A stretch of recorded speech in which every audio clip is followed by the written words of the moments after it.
To be good, according to the vulgar standards of goodness, is obviously quite easy. It merely requires a certain amount of sordid terror, a certain lack of imaginative thought, and a certain low passion for middle-class respectability.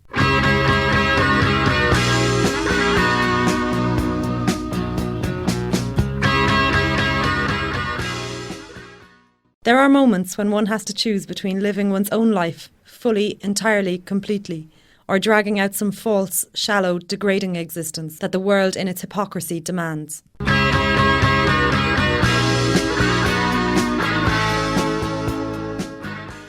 The author of these lines not only amused the pricks of the late 19th century with his pen and his demeanor. People all over the globe still marvel at his legend and his legacy.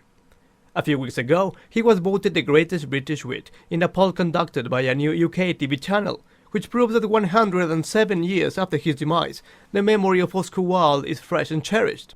Wild one, won't you please come home? You've been away too long, will ya? We need you home, we need you near. Come back, wild one, will ya? Indeed, you listen to an expert on the subject. My name is Robert Nicholson. I act as curator of the Dublin Writers' Museum. I've been with the museum here since it began in 1991, and I've been very much involved in building up the collection over the years and putting it on display and finding out more about the numerous writers who are featured here. Do you think that Oscar Wilde is fairly represented in the collection that is an exhibition here in the museum? He gets at least as much space as anybody else. I suppose I would like to have twice as much space for everybody.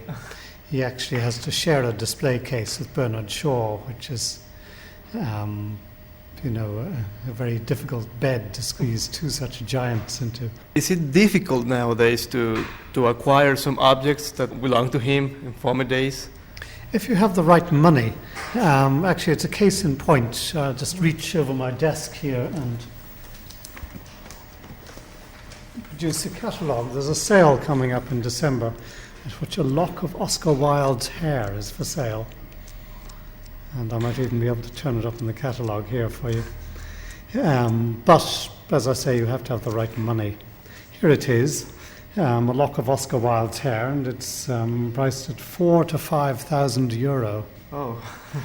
And possibly the bidding could go higher. Of course. Of course, we'd love to have it here, simply because it brings people directly to Oscar Wilde, the person. But at the same time, to spend all that money simply it doesn't actually tell us anything about Wilde's writing. It simply tells us that he was so revered that people kept locks of his hair.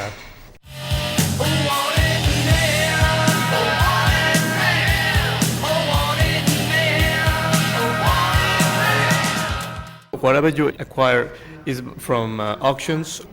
Exactly, yes. It's once in a while, I suppose. There's always the chance that somebody will turn over an attic and find letters from Oscar Wilde to their great-grandfather or something. I think anybody who did that would be most likely to sell them rather than to give them to us. When asked if Wilde's popularity had already started to wane, he commented, I would say I'm probably correct that Wilde will live on. People always seem to want to see his plays performed. Possibly people now are more interested in being entertained by his plays, and maybe they don't read so much of his works on aestheticism or even socialism, and thus they're scholars or people interested in studying Wilde in his time. But what he left to us in the form of drama and prose writing is still unequalled. I think is an example of how you can take very ordinary literature, turn it on its head and make it all fresh. He enlivened British theatre by taking normal comedy and just injecting a sense of the absurd into it. A similar answer was given by Michael Gallagher, archivist at the British Library and Oscar Wilde advocate.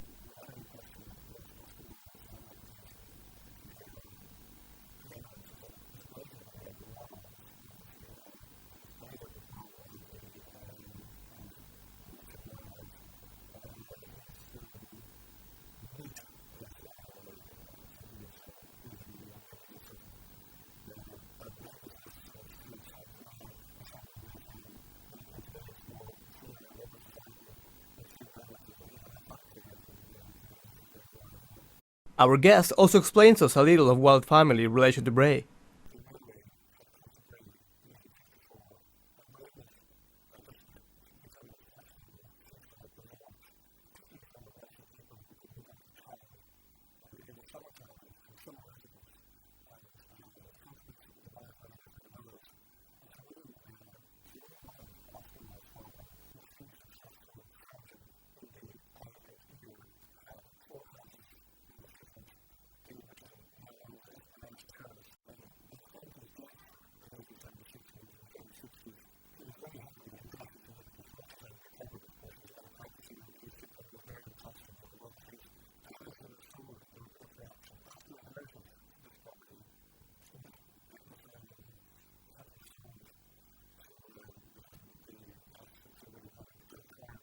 Such ruin was the outcome of a scandal. Sir William was accused of assaulting one of his patients. But let's not digress. I mentioned the fact only for background.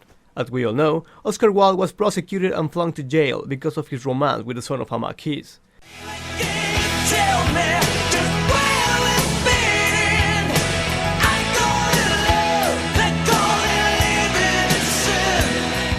For that reason, his descendants bear a different name.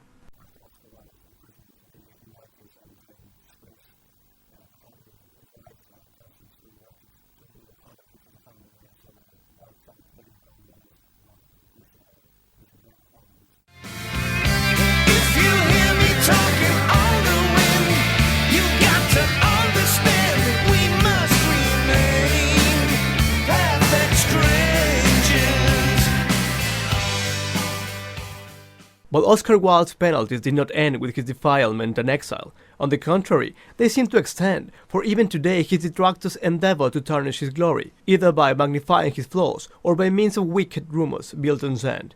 Let's hear a discussion between John Hall and Connor, who came to the studio and shared their views on the matter. Well, the way I look at Oscar Wilde, it's basically he's a glorified paedophile. He's a guy who used to have relations with young children, and I'm not sure that us, canonizing him, if you will, as a literary god is appropriate. Oscar Wilde, you have to say, you have to give him credit. I mean, he's coming from an era of sexual repression when to be a homosexual was considered to be next to being the devil. Yeah.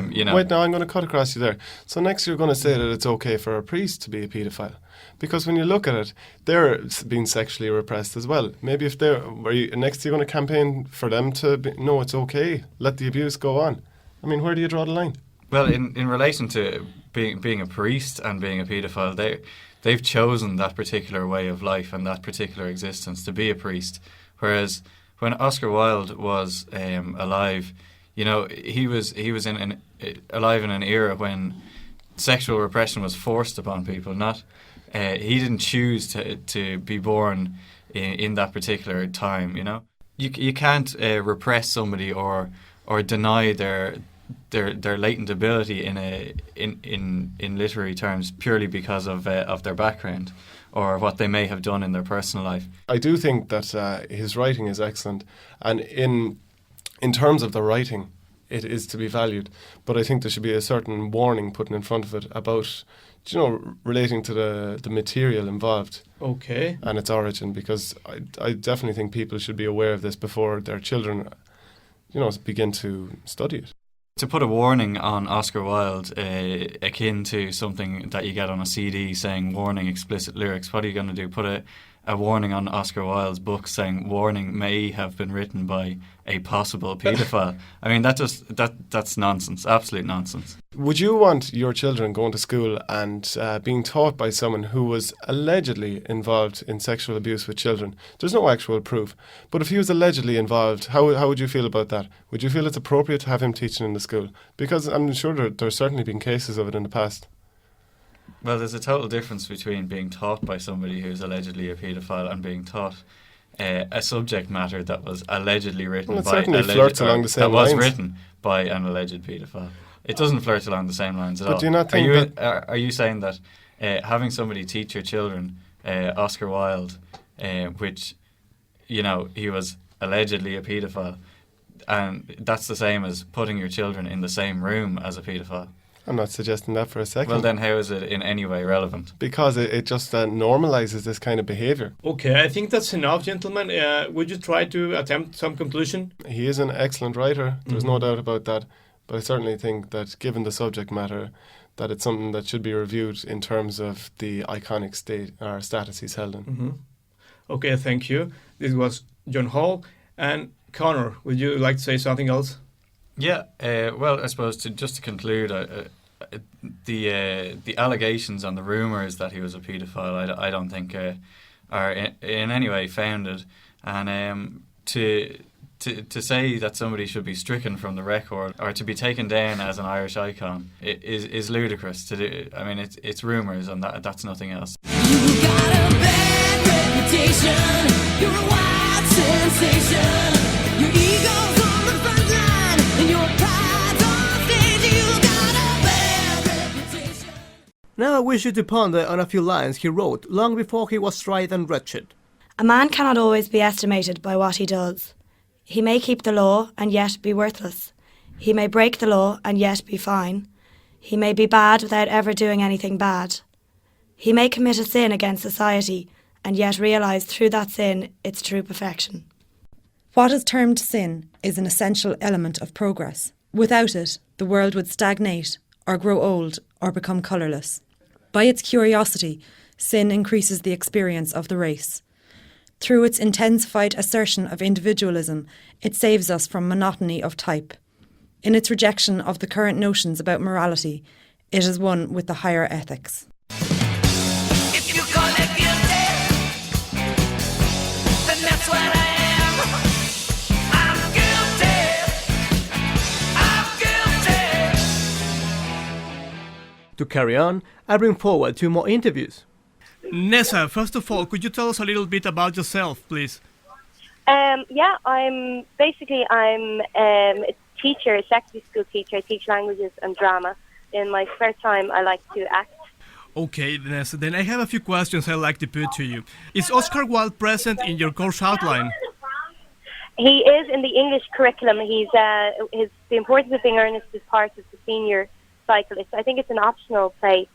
And it's popular enough with the kids. I think they enjoy the language, the wit. They seem to identify with it. Some of his books may be difficult, but would you say that they also are inadequate for young people? I would think they're suited perfectly to... I think his wit is something that appeals to the teenage mind. Have you appeared in any Wilde play? I have. I recently played Gwendolyn in The Importance of Being Earnest. Which was a great role to play. Really enjoyed it. Okay. Great fun. So you were satisfied with the whole project? Yeah, I was. It was a very fulfilling experience. We had great fun rehearsing. The cast all got on great. Why do you think The Importance of Being Earnest is more popular than the rest of his repertoire? I think it's one of his later plays. Maybe it's more accomplished. The characters are more sort of sharper, maybe, than his other plays. Do you think that Oscar Wilde will remain somehow present in the mind of Irish people? I think so. I don't think that'll ever change. I think he was unique, and I think people always enjoy Oscar Wilde, and people love something to laugh at and something that'll make them, enjoy themselves. And I think Oscar Wilde will always provide that. 100 years on, he's doing it. Why not in 200 years? It is a terrible thing for a man to suddenly find out that his whole life he has been speaking nothing but the truth. Can you possibly forgive me? I can, for I feel certain you are about to change. She was Nessa Power, and the next is Neil Fleming, who tells us about his experience at Lord Wathing in The Importance of Being Earnest. I enjoyed the whole thing from start to finish. It's not very often that as an actor you get to just every line you speak is going to be amazing and so well written and witty and on so many different levels of humour on all of them. And it was one of the most rewarding plays I've done in a while, if not the most rewarding play I've done in a while on a personal level, because it was just so much fun. Do you think that many of Oscar Wilde's plays could contain some controversial material or could be inappropriate to teach the new generations? No, I don't think so at all. No. I don't. I think you've got to go pretty far before educating somebody becomes wrong. I don't really know. I think you have the right to educate anybody about anything. because if you don't know about it, then it could bite you in the ass. So I don't think he ever crossed the line there yet. And do you think that you ever perform another play by Oscar Wilde, the public would go and see it, as they did with The Importance of Being Earnest? Yeah, I think they would. Like, obviously, the next play that I'm going to do is a lot darker, and I want to be able to go back to the comedy and do light things. And because I think, to be honest, people are more interested in seeing that than something really cathartic and deep. You know, I think a lot of people just want to go to the theatre to have a laugh, and there's nothing wrong with that. What I'd say, don't need nothing but a good time. How can I resist? Ain't looking for nothing but a good time. Summarizing, we may rest assured that the spirit of Oscar Wilde keeps lingering among us in all its splendor. His tragedy, rather than repel, enthralls, turning previous heedlessness into zealous worship, as he once claimed. The emotions of a man are stirred more quickly than man's intelligence, and it is much more easy to have sympathy with suffering than it is to have sympathy with thought. And those fools who blame him for corrupting his readers, they should remember, art has no influence upon action. It annihilates the desire to act. It is superbly sterile. The books that the world call immoral are the books that show the world its own shame. Oh, sure you're a wild one. Oh, you are a wild one. Finally, I want to thank everyone for their contribution and assistance. My classmates, the staff at Griffith College, the Writers Museum, Brace Library and Liberty Hall Theatre, the cast of Tropic Company, and of course to my family and friends for all their support.